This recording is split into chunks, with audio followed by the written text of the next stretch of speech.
From Zamo Digital, welcome to the SaaS Marketing Superstars podcast with your host, Aaron Zakowski.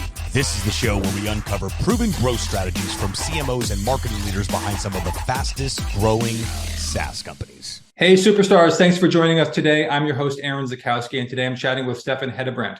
Steffen is the co-founder and CMO of Dream Data, a B2B attribution platform that helps connect marketing activities with revenue. Steffen is an expert in measuring a content strategy's impact on revenue pipeline. Hey, Steffen, how are you doing today?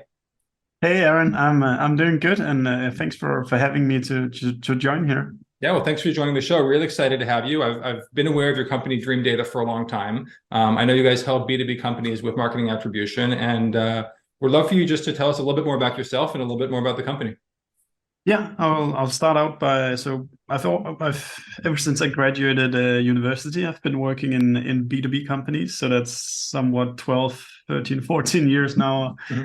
And it's always been in companies that has been predominantly digital or like completely digital. So the flavors of what I'm going to say here today is you should think about the bias of always B2B, always in digital companies. So I'm a little bit tilted towards that direction. But ever since I stopped university, I've been working in marketing, growth, business development kind of roles. The last 7 years or so as a like CMO kind of roles, leading B2B marketing teams.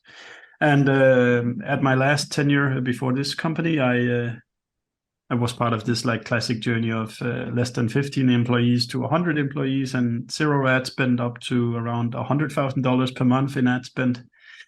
And when you start increasing the amounts to that levels, you start thinking, okay. And the first 10,000 I put in, I had a pretty good, like the cause and effect feeling. Whereas the last 10, 20,000 you put into the machine, it's a little bit, I don't know if it works or not. Uh-huh.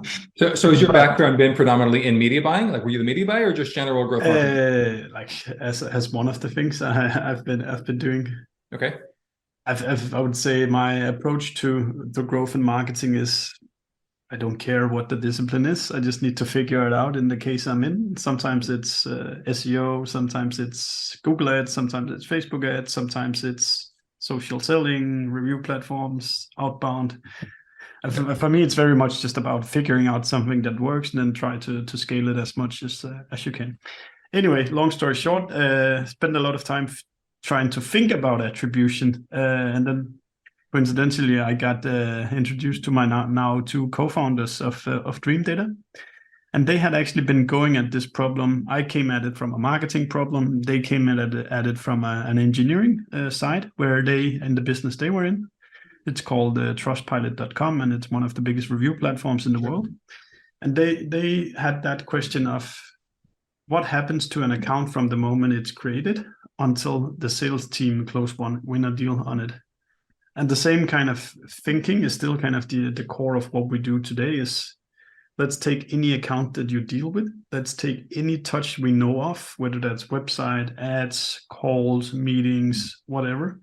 Let's get it all into a timeline. And then at least then you know what happened to the specific account in terms of what left behind a digital trace. And if you know this, then you have a high chance of also spotting outliers, like things that are consistently present when you win deals, or things you spend a lot of money on that never yields any deals. And then you want to do more of the first and less of the latter. So you're trying to tell us then that there's more than just a first touch and a last touch that we should be paying attention to. Absolutely. Right. Yeah, and I think like let me be the first to say, like with attribution, we're really, really, really not trying to make anything up. We're more trying to say, let's look at the digital touches you have available. But very, very importantly, we're going to do this in an account-based data model. So we only work with B2B companies. Mm-hmm. And it's very important that you do account-based attribution here.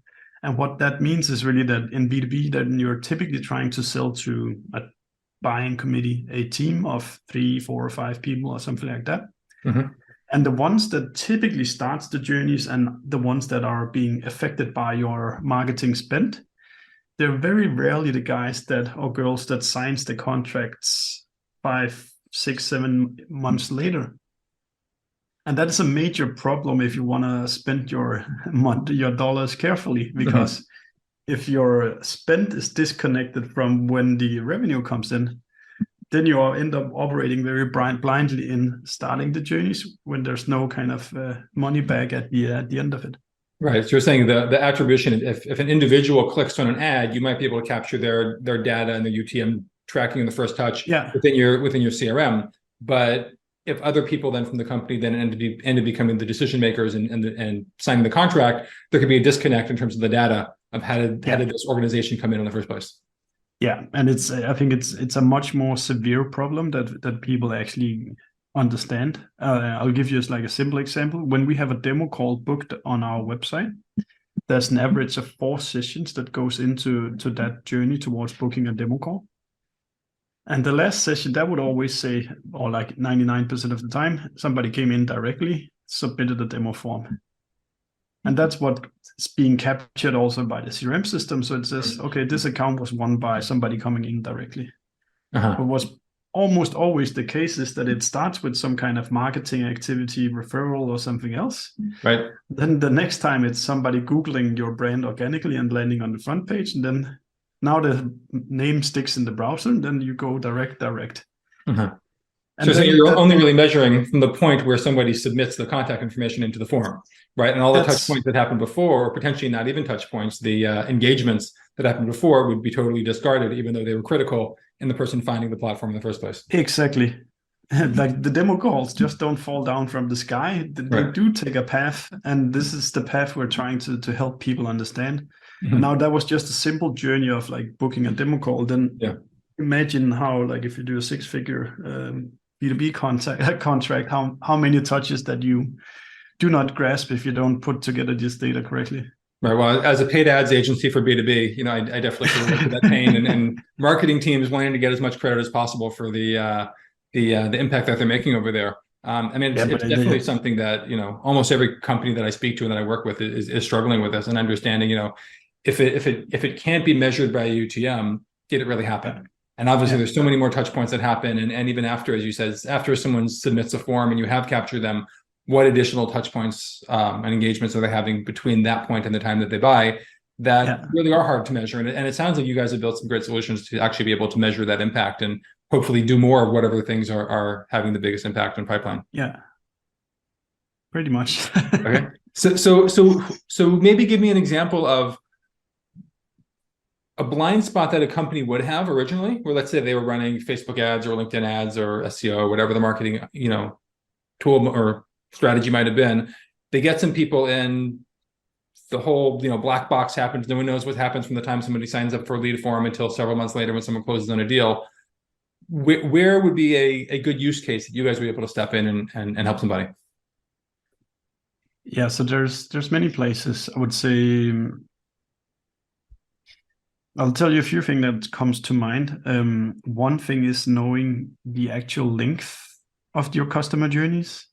And I would say 90% of what people reply you, if you ask them about how long is your customer journeys, they're actually replying from the time that they got a lead until you won the account. What we can see in our data across all our customers is that the length of time people spend anonymous researching is typically 1 or 1x similar to the links that they spend being identified as an account. Oh, interesting. So if you say your sales cycle is 3 months, it's probably more like 6 months, 7 months, something like that. And what that means is that when you're trying to reverse engineer the marketing input you need to do to hit pipeline, say Q3 this year, then you need to have done the marketing investment that is the foundation of the revenue you're going to hit in Q3 that needs to take place in Q1. So it matters a lot in terms of like planning budgets, in terms of understanding when to quit experiments and when to like leave a little bit more patience in the things that you're doing. So just so I make sure I understand what you just said, because I think it's really an important point. It sounds like you're saying that the time frame from someone first discovering or becoming aware of a company online to the point that they become a lead and fill out a form on a website is 1.5 times longer typically than what we think of as a sales cycle from the time they actually fill the the lead form until they actually make a buying decision. Is that correct? Exactly. Yeah. But so it would sound like then, I mean, first of all, that's fascinating, because most of us as marketers, we think, oh, someone's going to see our ad, they're going to click, they're going to fill out a form, and then, they're going to become a lead, and, everything's going to be great, off to the races with the sales process, right? Yeah. In reality, I think what you're probably advocating for is that the branding and the content and the engagement period needs to be something that we believe to be much stronger, I think, in B2B. I think obviously there are many brands that do quite a great job with that, but companies need to be investing more in that part of the marketing journey that we feel can't be measured, can't be attributed, or at least so we think. Maybe it can be. And I would like you to share your thoughts on that. Things take a lot longer time than most people expect. Of course, it depends, So there's, you can catch people in market, and they will have like that journey that pretty much correlates with what you said. Like they click an ad, they convert to a demo call, and then they go into a sales process. But a lot of people, they don't have budgets right now. They don't have projects that they're allowed to work on right now, but they're interested in stuff. And that means that if you then start serving them ads on Facebook and LinkedIn, etc., you can get in front of the right people where you can kind of plant a lot of seeds. And once they do get the budget, or they do have time to jump on another project, because people don't have time for new projects all the time. So that means that hopefully you will be top of mind at the point of time where they actually do have this time. So as you say, like, we need to start planting these seeds earlier than we think, because the point of time when they go right into Google what they're searching for, that's the time where you want to have them type in your brand rather than the competition's. Sure. So I guess where I'd be curious, because it's a fascinating point, just the impact of brand and content, such a long period of time.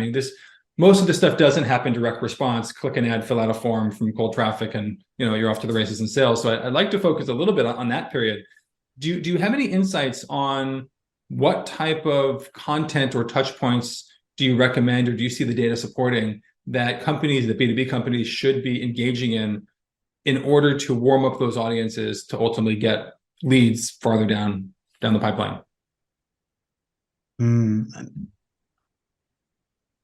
So when you say content, do you mean served on us? So I'll ask you I'll clarify my question a little bit. For example, we recently had a debate with one of our clients where they wanted us to promote a PDF white paper or report using LinkedIn lead gen forms, right? Lead gen ads. And, they were getting, $50 a lead, whatever they were getting.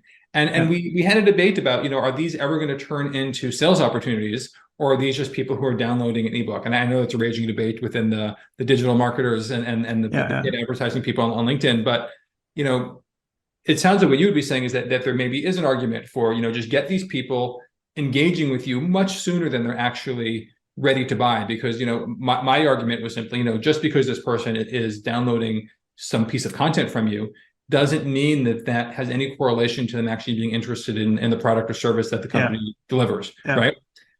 So how do you think about getting people, paying for people to engage with the company with a hope that they will ultimately have some product intent down the road after some content nurturing? Yeah. It's a tough one, and I'm pretty sure everybody can pull up cases that are kind of contradicting.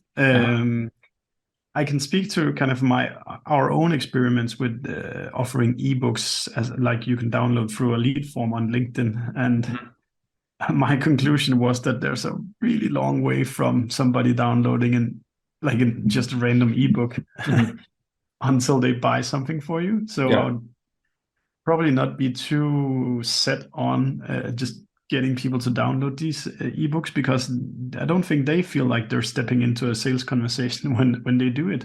Right. So I guess I would count stuff that is more correlating with revenue, which I think counting demo calls is a much more valid metric than somebody downloading an ebook. But anyway, for each business it's different. But I would think about what is a trustworthy proxy for us building pipeline at some point. And what you can do is you can just take, if you generated 100 leads from this lead ad, and look, did any of those actually arrive into the sales pipeline or not? Sure. And then you'd have your answer. Right. Right. And I think generally we see that answer. There's always going to be some outliers that come through, but Absolutely. the cost per meeting is generally Somebody's much higher that way. somebody's great at building, let's say, automated email flows, or they have a BDR team that then calls the lead, and there's 100 different ways. But in general, I would rather push for getting the right message to the right people, and then hopefully seeing them come to the website and booking demo calls afterwards, when the intent is stronger than downloading an ebook that they're interested in. So at Dream Data, how do you guys think about doing top of funnel awareness advertising to build that audience of people, we'll call them, the dark web, dark socials for this time period, where they're engaging, they might be seeing some of your stuff, you have no idea who they are, they haven't contacted your company in any way yet. What do you do to build that audience who ultimately, hopefully, turn into demo requests and pipeline down the road? So I can mention a few things we do. I think the biggest one we do is what you can determine as social selling or employee advocacy on LinkedIn. We have a pretty tight program on that, where we have 7-8 salespeople, and you can connect with 100 people per week on LinkedIn. Yep. They have to exhaust those 100 connects on ICPs, meaning like customers, people that look like normal customers. And then they have to post 2 to 5 times a week on LinkedIn as well. So like over time, you build up an audience of who's normally like the ones you sell to, and you then serve quality content in front of them just by posting organically. That is a really strong engine for us. I love that. And then I think last year we were on 70 podcasts. Just 70, like yours 70. Here. 70 last year. So we try to focus very much on like having a very clearly defined ideal customer profile, and then like search out where are these people on the internet, whether that's Slack channels, podcast, LinkedIn, etc.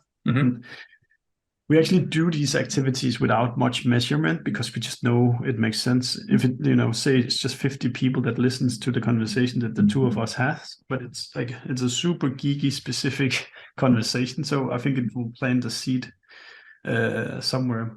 Absolutely. And then the last component is that we do. I really like the matched audience function that LinkedIn has, where you can upload lists of companies, and then you can run ads towards people in specific functions in the company or towards specific job titles. That is kind of what's the military term? Just bombard.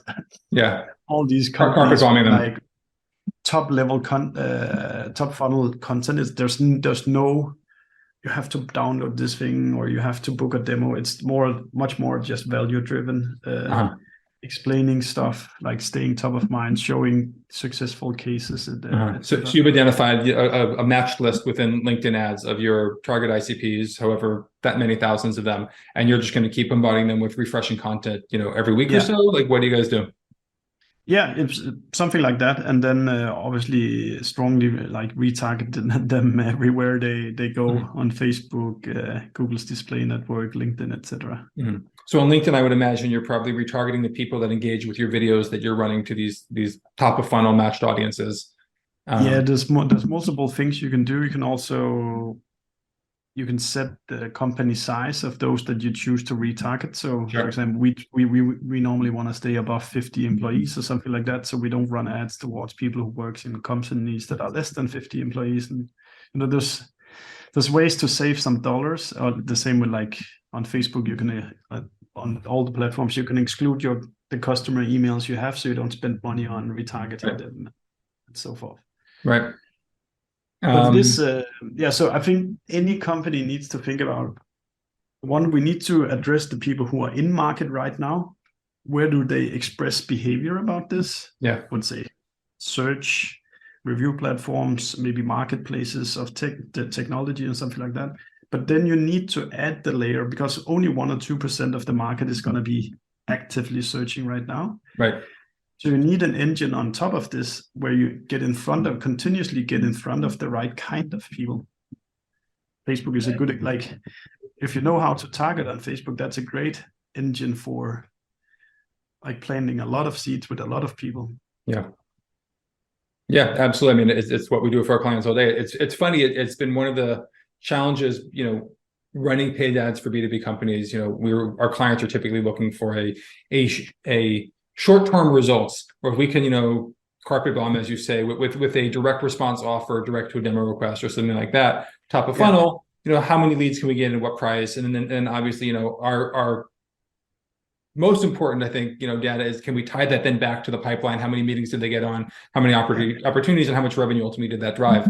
Yeah. But most of our clients are impatient when it comes to, okay, well, exactly what you're describing. Well, what about just building that demand slowly over time with content? And it's also been a challenge, I think, within the agency. One thing I found, running a Facebook, LinkedIn ads agency targeting B2B and primarily SaaS clients, is that most people at any given time are not in market and are not interested in hiring an agency right now. Unless they're in market, if we cold email, if we do any type of outreach, no one's interested. The response rates have always been dismal because we're maybe perceived as a commodity, even though we think we're better at it when it comes to the B2B space. But no one's going to respond. But when we put content out there, when we just kind of continually drip it out on LinkedIn or put out ebooks or whatever it might be, we always have people that will come in through our sales pipeline and say, hey, I downloaded your ebook 2 years ago. I was waiting for the opportunity to work with you guys because I knew I wanted to work with you. I just wasn't ready yet.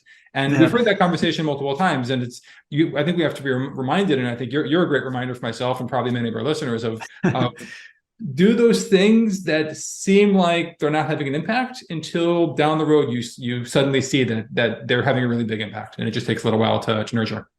I think you're spot on. We actually put out some benchmarks last year across our customers' journeys, our customers' customer journey, and the average length in those journeys was from the first touch until a deal was won was 192 days.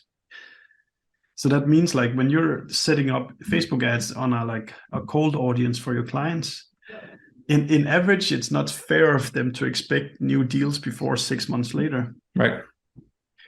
Of course, then you need to come up with more trustworthy proxies along the way, so that there's some connection between we start this activity and then some metric hopefully starts going up, so you don't just sit around for 6 months. But in reality, what you're facing is that the journey is going to be 6 months from we acquire a click in average until there's a customer. So I think that's a really important point. So what proxy data or metrics do you look at, or maybe the platform Dream Data helps with, to be able to identify engagement that is meaningful before the point where somebody actually comes and reaches out to contact the company? So anything before demo call, I don't really count. So you're not measuring anything that happens before that point? The technology is the metrics that I need to make sure is at a certain level every month is that the demo calls gets booked. Then, of course, we're measuring all the visitors that arrive to our website and where they come from, etc. And then there's, in those benchmarks we put out, there's also different speeds in different channels. So, I think it was, if you came from a review platform, the time to become pipeline was a lot faster than if you came organically from LinkedIn. Sure, because they had intent, because they're already searching on review. Yeah, exactly. And that's the way kind of, I think your podcast probably works for you as well, is that you start planting some seeds and you start generating some awareness, but it's not like people are in market right now just by listening to your podcast. They're probably just trying to get smarter on whatever topic that the current episode is on. Right. So going back to the question I asked a moment ago then, so all the touch points and engagement that happen before somebody fills out a form, obviously you can't attribute that to any particular account until you know who that person is and they fill out the form. From the time that somebody fills out a form, are you able to capture and measure retroactively? Okay, now that we know who this person is, we can look back and say, for the last 90 days, they've engaged with these 12 different pieces of content, 12 different touch points. And now that they filled out a form, we can go back and see what the journey really looked like. And then once you have a larger population of people who have filled out the form, and you've got a large population of people you can do that look back on, are you able to start telling a story of what works? Is that how it works? Yes, that's exactly what we do. And now I can explain the general technology, and then people can go build it themselves if they want. So what you need to do is you need to have like a first-party tracking script that stores every visit to your website. And then you need to create a unique ID for every visitor on your website. Now, at this point, they're just anonymous. And then if they come back, and then you store this in a data warehouse. So every visitor, you track them and then store them and record what they did. If they then come 2, 3, 4, 5 times, you just keep adding to the log of what is this unidentified person do. Sometimes we can, before they identify themselves, look them up in a reverse IP database. So de-anonymize their IP. So you can say somebody from this company is here now, but that's it. As you continue to do this, then at some point they will push through a form on your website. That could be newsletters, download ebook, book a demo, sign into the product. This is the point of time where you get the consent to say, now can I join who I now know who you are with what you did while you were anonymous. So you need to get the consent for that process? Yes. And that's the way it stays compliant with GDPR and CCPA and everything like that. That the user gives you consent to actually look at what you did before. Interesting. I wouldn't have thought you needed that. So once you have this, that's when so that's like step one. Okay, now we know one user and his or her history. We then need to join the user with the account that they belong to plot in those touches into the rest of the timeline. So what we do here is we look in CRM systems. That's your Salesforce, your HubSpot, etc. If we can resolute the email with an account in there, it's done. If that doesn't work, we look at samodigital.com, or if that doesn't work, we'll just let the user be until we're able to associate them with an account. And this process runs all the time. So track people anonymously, store it in data warehouse, wait until they identify themselves, sort all the touches that they've now identified to an account-based timeline. And then you have not only from when they converted, but also what they did way back to the first times they were on your website. Yeah, that makes a lot of sense. And then would it be able then to, in aggregate, figure out, these are the touch points that seem to be impactful on closing more deals, or people who haven't signed up, getting them to sign up, people who read this blog post or downloaded this ebook or whatever the thing might be, and then figure out, oh, this is impactful towards moving conversion. Let's try and get more people to touch this piece of content. Yes, that's when you start applying an attribution model then. So the biggest attribution problem is actually the underlying data model that needs to hold as much information about every journey as possible. Then once you have that, then it's just, applying, let's say, a first touch model. It's just like giving 100% of the credit to all the first touches we know across all the accounts. If you then do that, then it starts amplifying certain things. That could be your Facebook campaign, your piece of content, your specific ebook, or something like that.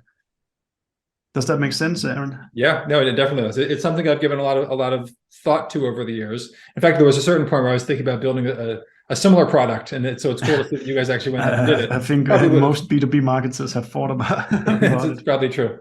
It's probably true. Awesome. I mean, it's kind of got me thinking a lot of directions about both, the marketing that we need to do for my agency as well as for my clients in terms of the stuff that can't be tracked and that's not direct response in the ads, but reminding us how important it is to just get good content out there that teaches people about the solutions that you can provide and how they can think about it and provides value. Yeah, I've also completely given up about running like thinking about content funnels, etc. Because you cannot control when they think they're top of funnel or bottom funnel or mid funnel or whatever. I really regard it as we just need to be constantly putting out high quality content, whether that's one day that it's entertaining or one day it's geeky or whatever it is. We just need to put out quality stuff all the time so we stay top of mind with a positive impression.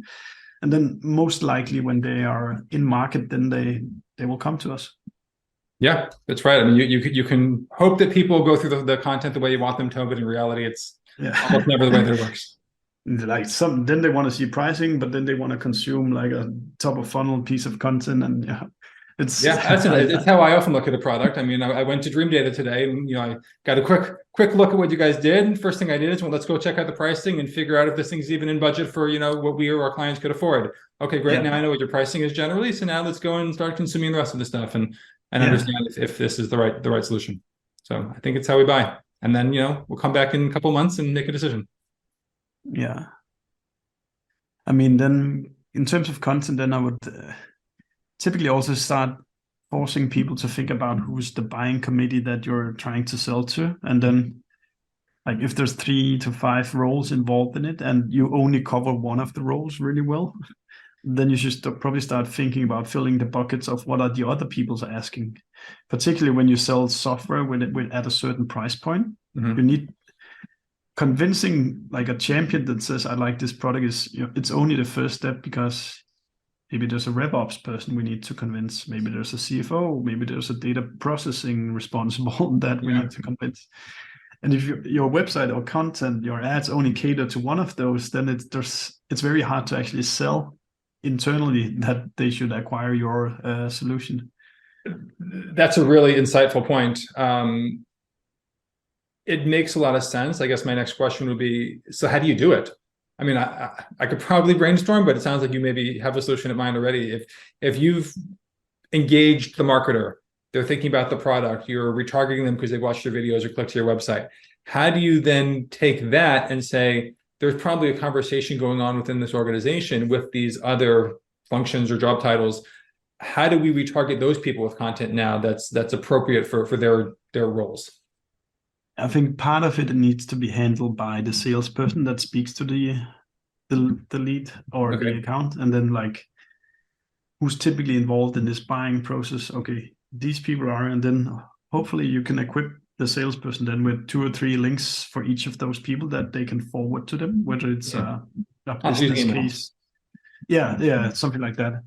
Besides that, I would say I've just really become a big fan of LinkedIn lately. So it is possible to do like account-based and role-based retargeting. So typically a product cannot, at least our product can speak across marketing, sales, and RevOps. So you want to be serving one piece of content to the salespeople with one messaging there, whereas the marketers need to probably hear it from a different angle. So you would create like a custom matched audience for all of the accounts that you're working on. So now you're targeting the company, and then you could do all the data functions within that company that you want to reach, each one with its own message that's function specific. I have to admit, we're not doing this really perfectly, Aaron. But in it's theory, hard. I mean, it's a theoretical. What I would be doing. Yeah. Okay, fair enough. Okay, awesome. I think we've covered a lot. I think you kind of got me thinking about a lot of great ideas as we're thinking about ramping up some new marketing activities for, like I said, for myself, for my agency, and for our clients. So I appreciate the insights. Let's jump into, we've got a quick lightning round with a couple quick questions with a few quick answers, and then we'll wrap it up because I think it's been a great interview so far. All right, Aaron. So first question, what's your family situation? Are you single, married, kids? Have a girlfriend and 2 kids. Okay. So with a business and them, and then it's there's not a lot of extra time at the moment. You're a busy guy. I can relate. Yeah. It's great. What book would you recommend for our listeners to read? Be it a fiction, nonfiction, business? It's I'm gonna sound like a cliche now, but I just reread The Art of War with Sun Tzu, and it's like a 2,000-year-old military strategy book that is actually quite helpful in a lot of situations. So it's like a small paper bag, and if you take your time, you can actually extract a lot of value out of it. Very cool. Yeah, I've heard people recommend that book recently as well, other places. What is your favorite marketing or productivity tool to use other than your own Dream Data? That would probably productivity. Then what is that? Okay, so I'll say 3 things. I would say Google Apps or anything there. I would say LinkedIn, and then I would say High Touch. High Touch. It's a reverse ETL platform where you can kind of put data from one place to another. So what you can do if you've defined really good audiences in your data warehouse, say everybody who reached sales qualified lead, then you can push that into Facebook or LinkedIn and retarget them there. Very cool. I'm gonna have to look that up. I don't know that one.